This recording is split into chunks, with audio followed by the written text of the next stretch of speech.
হে guys, আমি Swarnank and welcome to the new episode of my channel. তো এখন আমি কথা বলবো হচ্ছে শাকিব খানের রিসেন্ট যে সিনেমাটা মুক্তি পেয়েছে তুফান, সেই সিনেমাটার ট্রেলার নিয়ে কথা বলবো। বেশ কিছুদিন ধরে ভাবছি এই সিনেমাটা নিয়ে একটু কথা বলি, তো হচ্ছিল না, তো অবশেষে সুযোগটা পেলাম, এবার কথা বলবো।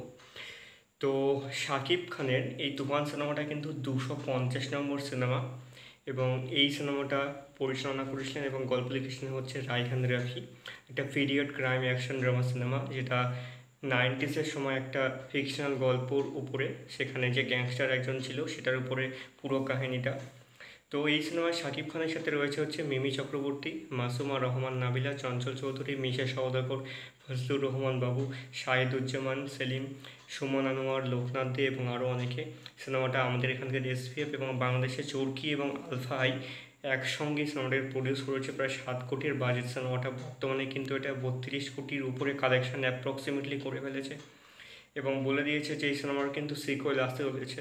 তো টোটাল 145 মিনিটের এই সিনেমাটা।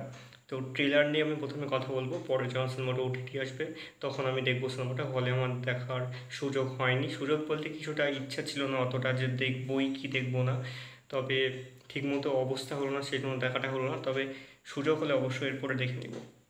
তো ট্রেলার নিয়ে যদি কথা বলি, তো এখানে আমরা শাকিব খানকে একটা এমন অবতার দেখলাম, অন্তত আমি এটাকে এরকম অবতারে আমি কিন্তু দেখিনি। এটার যে গ্র্যান্ড, এটার যে স্কেল, এটার যে কালার কারেকশান, এটার যে পুরো টেকনিক্যাল ব্যাপার, এবং প্রত্যেকে যে লুক অভিনয় সেগুলো দিয়েছে ট্রেলারটার মধ্যে যা দেখতে পেলাম, সেটা কিন্তু দুর্ধর্ষ। এবং সেটা একটা বাংলাদেশের সিনেমার ইতিহাসে একটা বড় মাইল ফলক অবশ্যই হয়ে থাকবে। তো এখানে আমরা শাকিব খানকে দুটো লুকে দেখতে পাচ্ছি, একটা হচ্ছে আমাদের মতো নর্মাল লুক, আর একটা হচ্ছে বড় চুল, একদম বড় দাড়ি সহ কোট প্যান্ট পরে থাকা অবস্থায় একদম একটা গ্যাংস্টার লুক যেরকম হয় পুরো সেই রকম, এবং সে একজন বড় গ্যাংস্টার। তো এখানে আমার যা মনে হচ্ছে, তো শাকিব খানের দুটো লুক সম্ভবত, একটা তার ছোট থেকে বড় হওয়া, তারপরে গ্যাংস্টার হওয়া, এইরকম একটা অবস্থার কথা বোঝানো হচ্ছে। এবং এটাও হতে পারে যে শাকিব খান হয়তো দুটো লুক রয়েছে, এর কারণ হচ্ছে দুইজন বা ডুয়াল হতে চলেছে, এরকম হতে পারে, পসিবিলিটি আছে। তো এখানে শাকিব খানের অভিনয় আমি নর্মালি যে কটা সিনেমাতে দেখেছি আমার বেশ ভালোই লাগতো, ঠিকঠাক লেগেছিল। কিছু কিছু সিনেমা আমার ভালো মনে হয়নি, কিছু কিছু সিনেমা ভালো লেগেছে। বেশি দেখিনি, মনে হয় 6টা কি 7টা সিনেমা দেখেছি এই পর্যন্ত শাকিব খানের। তবে এই সিনেমাটাতে আমার মনে হচ্ছে রায়হান রাফি তার কাছ থেকে একটা দারুণ কিছু বের করে নিয়েছে, এবং সেটা আমরা পর্দাতে খুব দারুণভাবে দেখতে চলেছি, এবং অনেকে দেখেও ফেলেছে সিনেমাটা। আর হ্যাঁ, যারা যারা দেখেছে তারা অবশ্যই কমেন্ট করে জানিও তোমাদের কেমন লেগেছে।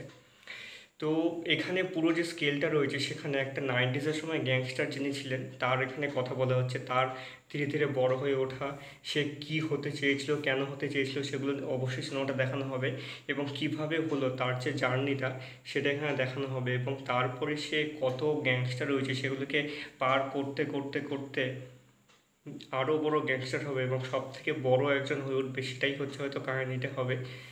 কিন্তু এখানে একটা ইন্ডিয়ান সিনেমার সাথে খুব সুন্দর করে মিলবে এই জায়গাটা, সেটা হচ্ছে কেজিএফ।